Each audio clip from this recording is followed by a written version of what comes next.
Hey everyone, welcome to Hammerhead Hobbies. In this episode, I'm going to be unboxing and reviewing this Westland Sea King helicopter by MPC.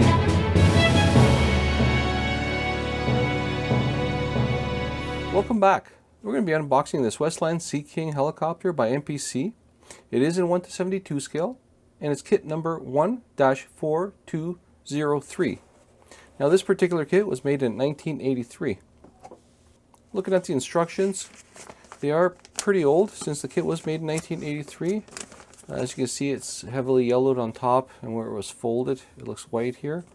And the paper seems dry and could be prone to ripping, so we got to be careful with these instructions.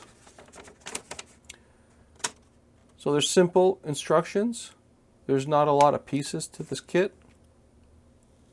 Okay, it looks like there's a basic interior, kind of basic placement. Doesn't look like there's a lot of detail in this kit. Let's flip it over. Okay, so and it does look like a rescue helicopter, so you can see the little netting for the rescue operations. And lastly, there is the paint and decal guide.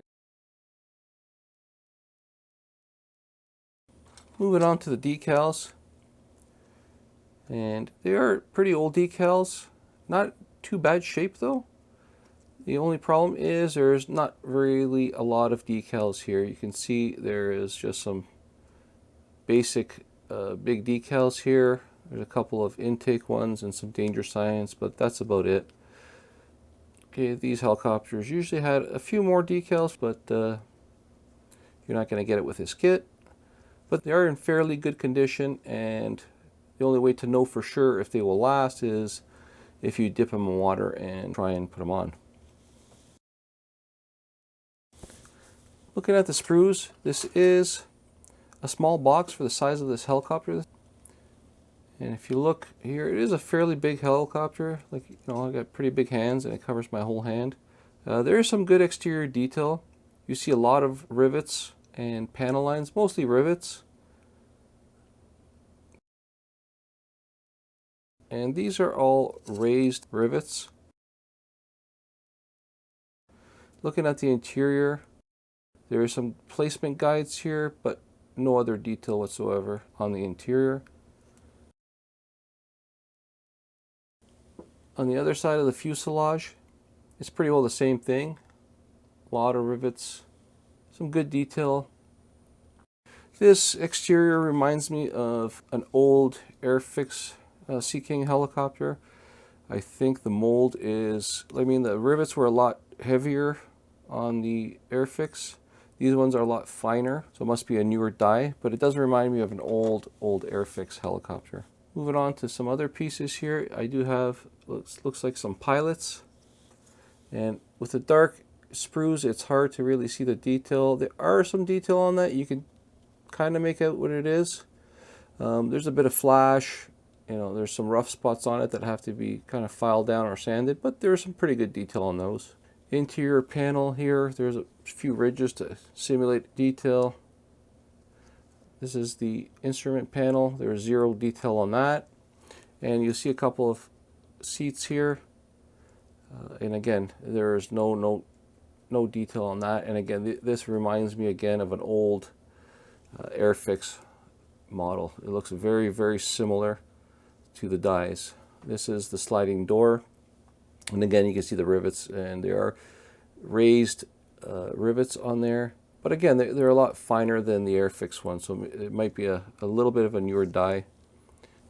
Okay, moving on to the sprue with the wheels and the skirts, the wheel skirts.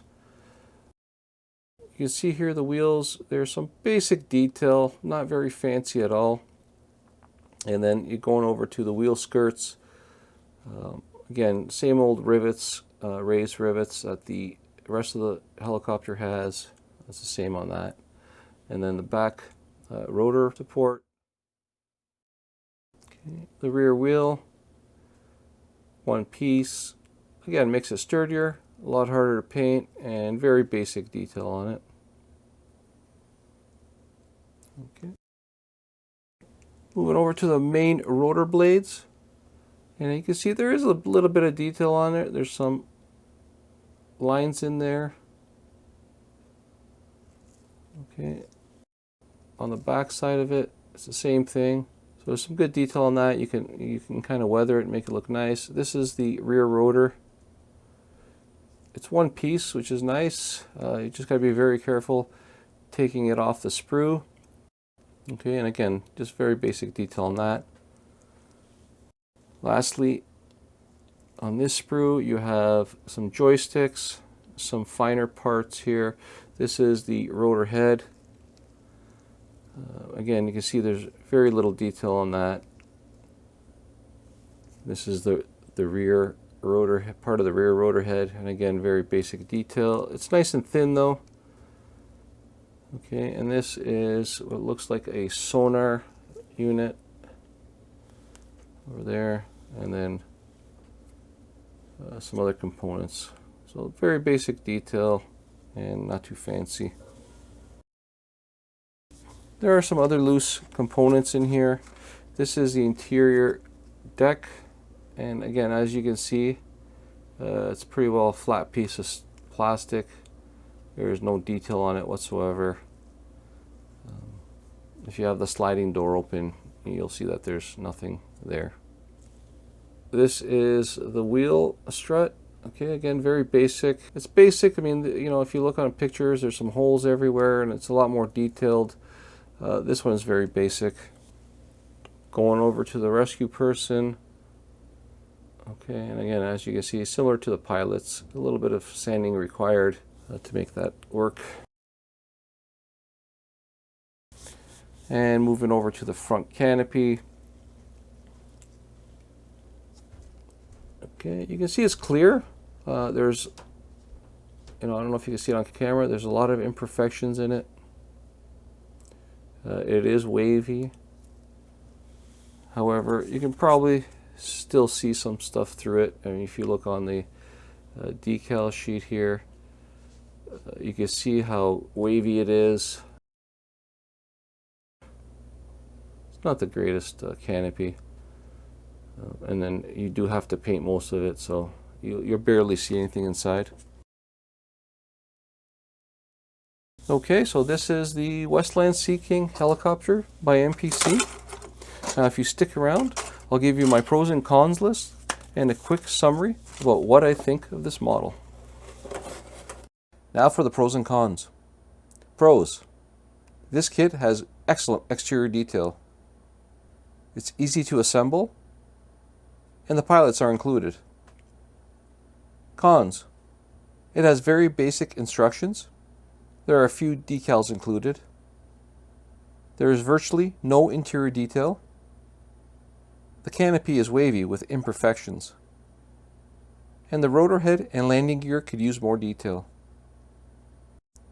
Overall, this is a good model for beginners.